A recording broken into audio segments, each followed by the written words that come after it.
Hi guys, welcome back to my YouTube channel. My name is Jacinta.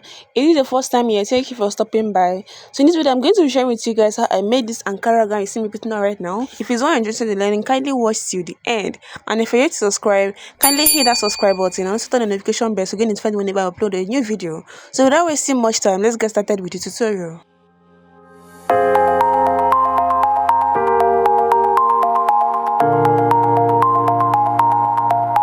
I'll be using this Ankara fabric for this tutorial. I have 2.5 yards here. I also have lining of 2 yards and the net is half yard. The first thing I'll do is to fold my Ankara fabric into 4 because I'll be cutting the front and back piece together. When you fold your fabric, you determine the wideness or the width of the folded part. To do that, you divide your hip circumference by 4 and you add extra 5 inches. After folding my fabric, I'm going to draw my starting line. Placing my tape on that starting line, I will mark my bust point and half length. Then from that half length, I will mark 9 inches downwards for my hip line and I'll also mark my full length. I will also add extra 2 inches for folding allowance. So just go ahead and input this vertical measurement and square across. On that starting line, I will mark half of my shoulder measurement, which is 8 inches. Then on that 8 inches line, I will mark 1.5 inches downwards. Still on the starting line at the center, I will come in by 3 inches for my neck width. And then connect the 3 inches neck width to the 1.5 inches I came down by. This will form my shoulder slant. The next thing I'll do now is to mark the neck depth of the front and back. For the front, I marked 3 inches. For the back, I marked 1.5 inches. Then I'll connect it to the 3 inches I marked with the curve. Placing my tape on that shoulder slant, I'll mark 7.5 inches downwards for my armhole level and I'll connect with a straight line. On the point where my armhole level ended, I will extend the line and that becomes my chest line. After that, I will find the midpoint of this straight line. On that midpoint, I will come in by half inch. On my chest line, I will mark quarter of my bust circumference. Then use my armhole curve to connect from my shoulder slope to the half inch I came in by to the quarter of my bust circumference that I marked on my chest line. This will form my armhole curve. The next thing I'll do now is to mark quarter of my round body circumference. On my chest line, I've already marked quarter of my bust circumference, so I will add extra 1 inch for ease and I'll add 2 inches for sewing allowance. I'll mark the same thing on my bust line. On my half length, I'll mark quarter of my waist circumference. I'll add 1 inch for ease and 2 inch for sewing allowance. I'll do the same on my hip. On my hip, I will mark quarter of my hip circumference. I'll add 1 inch for ease and 2 inch for sewing allowance. Then on the full length, I'm going to measure whatever I have on my hip line and I'll add extra 3 inches. After marking this point, I will connect with my ruler. After connecting, I'll cut it out. While cutting, you're going to cut only the back neckline. So I was done cutting. The next thing I'll do now is to bring out the one inside. This will be the back piece. Then the front piece, I will cut the front round neckline. On the front neck depth, I'll come in by half inch. Then go down by 4 inches for the V. Then I'll connect that 4 inches V neckline to the half inch I marked on the neck depth. Hope you guys understand what I'm saying. So I've done it and I'll cut it out. Putting it up, this is what it looks like. The next thing I'll be doing now is to cut the sleeve.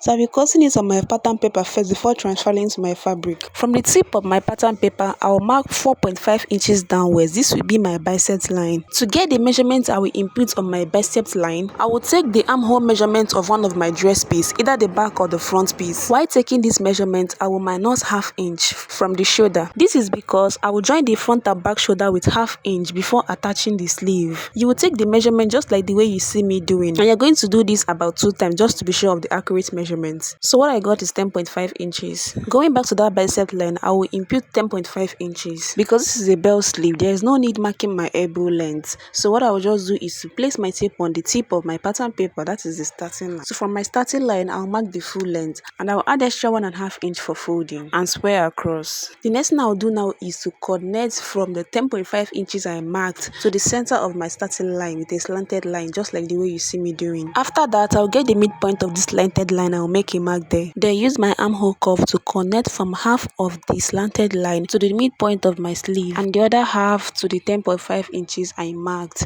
So just go ahead and connect it just like the way I'm doing. On the full length of the sleeve, I want the wideness to be 13 inches plus extra 1 inch for sewing allowance, making it 14 inches. So I'm marking 14 inches on the full length of the sleeve. You can make yours wider or lesser. It totally depends on what you want. After that, I'll go ahead and connect it to my bicep line. On this part, I'll come upwards by half an inch and slant it to the full length. This is because I don't want that edge to be sharp. Then I'll go ahead and cut this out.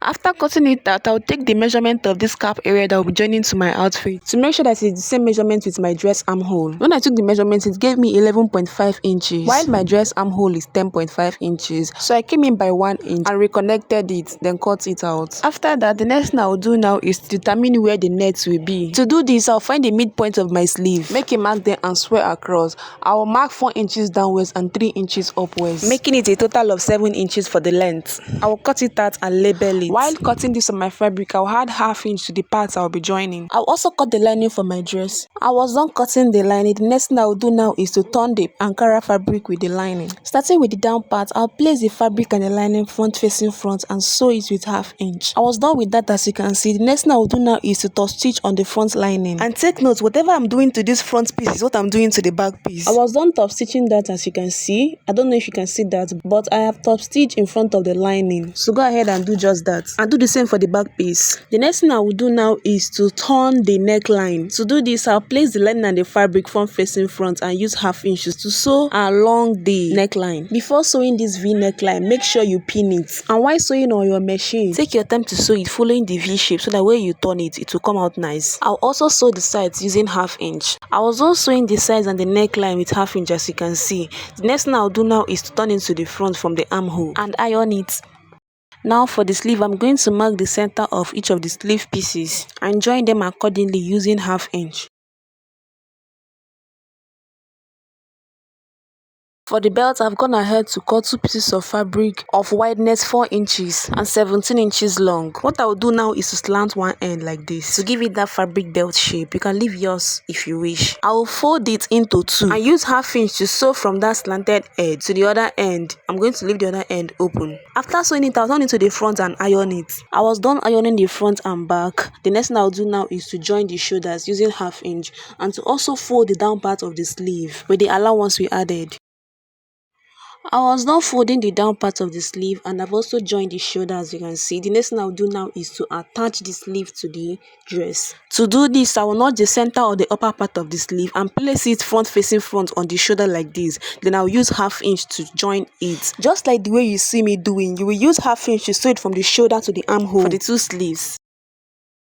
I was done with that, as you can see. The next thing I'll do now is to close the sides. For the sleeves, I'm using 1 inch to close it, but from the armhole to the full length, I'm using 1.5 inches because we added 2 inches where we were cutting and we used half inch to turn with lining, so we are left with 1.5 inches. So I'll mark 1.5 inches and sew it down. The next thing I'll do now is to mark where the belt will be. I want it to be on my waistline, so I'll mark 16 inches from my shoulder, which is my half length. That is where I will place my belt. I'll get my belt and put it inside like this on the half length, so that when I'm closing the sides, I'll close it together with the belt. And that will be all for the cutting and sewing of this Ankara A-line dress. If you find this video helpful and you've learned something new, like and hit on the subscribe button, and do not forget to turn on your notification bell so you get notified whenever I upload a new video. Thanks for watching and see you guys in my next tutorial.